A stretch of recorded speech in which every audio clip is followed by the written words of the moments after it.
అరే ముండా అంబటి రాంబాబు కొడాలి నాని, కల్తీ సారా మరణాలని డైవర్ట్ చేయడానికి మీ ఇద్దరికి బిస్కెట్ వేశాడా జగన్మోహన్ రెడ్డి?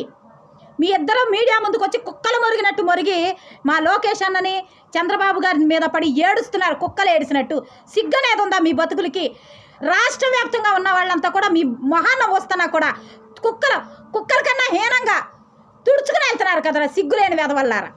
అరే ముండల్లారా, మీరు మాట్లాడతారు. శాసనసభ ద్వారా చట్టాలు చేసే హక్కు శాసనసభకు ఉంది, మాకుంది అని అడుగుతున్నాం. అదే శాసనసభ ద్వారా గతంలో చంద్రబాబు నాయుడు గారు అమరావతి రాజధాని అన్నప్పుడు ఎందుకు ఒప్పుకున్నారా? ఏ ముండరా 30,000 ఎకరాలు కావాలన్న ముండ, ఆ ముండతో పాటు భజన చేసిన 151 మంది ముండలు మీరే కదరా. అప్పుడు భజన చేసింది ఏ ముండరా? 30,000 ఎకరాలు ఉంటే నెంబర్ 1 రాజధాని ఇద్దని ఎక్కిలి నవ్వులు నవ్వుకుంటూ మాట్లాడిన ముండను అడగరా. అయ్యా జగన్మోహన్ రెడ్డి, మనం గతంలో 30,000 ఎకరాలు ఉంటే నెంబర్ 1 రాజధాని అయ్యింది అని మనమే చెప్పాము.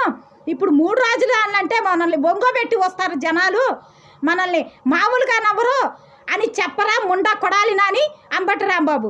అంతేగాని 3 రాజధానులు మాటకే కట్టుబడి ఉన్నాం. ఏ మాటకరా కట్టుబడి ఉండేది? మీ సిగ్గులేని మొహాలు. సిగ్గనేది లేదా మీకు అసలు? కాస్తైనా మాట మీద నాలికేనాది తాడి మట్ట. గతంలో అన్నది మీరే కదరా ఎదవల్లారా. ఇదంతా ఒక డైవర్ట్ రాజకీయం అనమాట. మాటికి మెదిలితే అరే ముండా కొడాలి నాని, మాటికి మెదిలితే బాబు గారు మీద పడి ఆడవడం తప్ప, లోకేష్ మీద పడి ఆడవడం తప్ప నీకేం చేశారు రాళ్ళు? నిన్న పొడిచారా లేకపోతే నిన్న ఇది చేశారా? దేనికి వాళ్ళ మీద పడి ఎడతా? నీకు ఒక రాజకీయ భవిష్యత్తు కల్పించినందుకు వాళ్ళ మీద పడి ఎడతా సన్నాసి. నీ కోటాను కోట్లు సంపాదించుకోవడానికి జగన్ వేసే కుక్క బిస్కెట్లుగా ఆశపడి ఈరోజు నీకు రాజకీయ భిక్ష పెట్టినటువంటి వాళ్ళ మీదే విషం కక్కుతున్న విషనాగువి నువ్వు. నీలాంటి వాడిని కాలి కిందేసి మహిళలే తొక్కేస్తారు, జాగ్రత్త. నీ తల చిత్తగొట్టే రోజులు తొందరలోనే ఉన్నాయి.